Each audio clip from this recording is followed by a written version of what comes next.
People are wondering how these deficits will be sustainable, how they will be financed, especially given that we don't know for how long and how deep these deficits will be.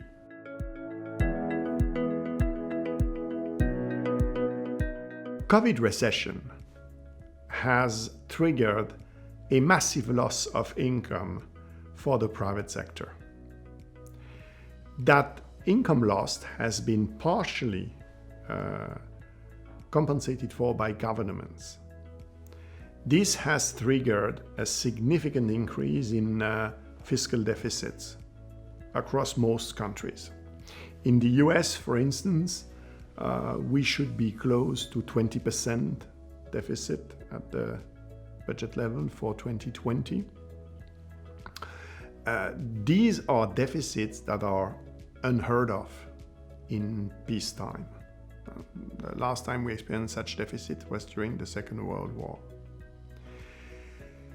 So people are wondering how these deficits will be sustainable, how they will be financed, especially given that we don't know for how long and how deep these deficits will be.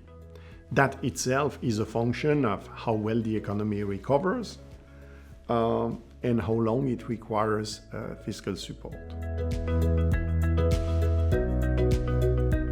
There are three ways to finance deficits, essentially.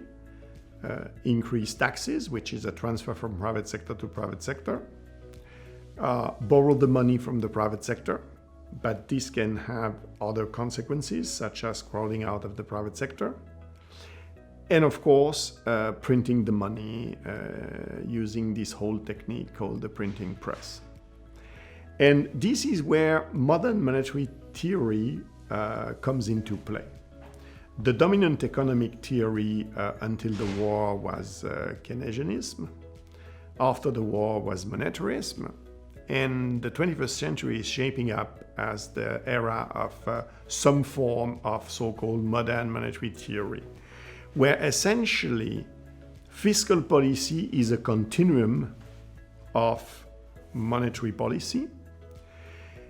One of the key principles of that theory being that when you look at the finances of a country, that is printing the money in which it borrows. The problem is fundamentally different from that of a household, which cannot print the money with which it pays for its expenses and its taxes.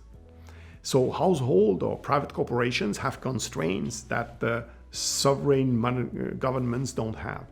But of course, this money printing is triggering question as to if and when inflation will start to get out of control and whether we are potentially exposed to debt defaults or debt restructuring in the not too distant future.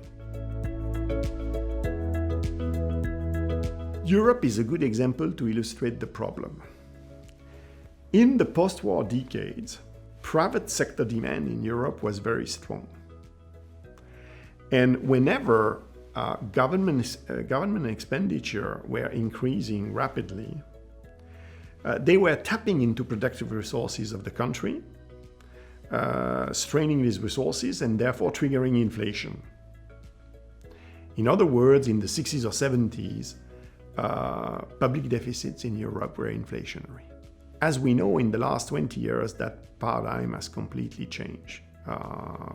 We've had massive monetary stimulus, but hardly any traction on inflation. Actually, the stated objective of 2% was never really reached. And this is because private sector demand has been structurally weak in the developed world, in Europe in particular. And as Japan has illustrated for more than 20 years now, in a country that suffers a structural deficit of private demand, you can incur deficits.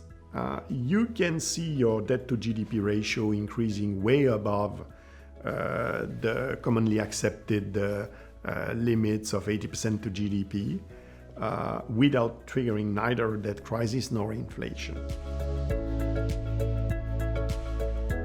So you could argue the reasons why we have such arbitrary constraint as debt to GDP ratio, 60% in the case of the Maastricht criteria, is purely as a safeguard against politicians spending money way above and beyond their means. Because fundamentally, it's a governance problem, and it's a function of how the government allocates and spends the money. And it's a function of the point at which productive resources are tapped out.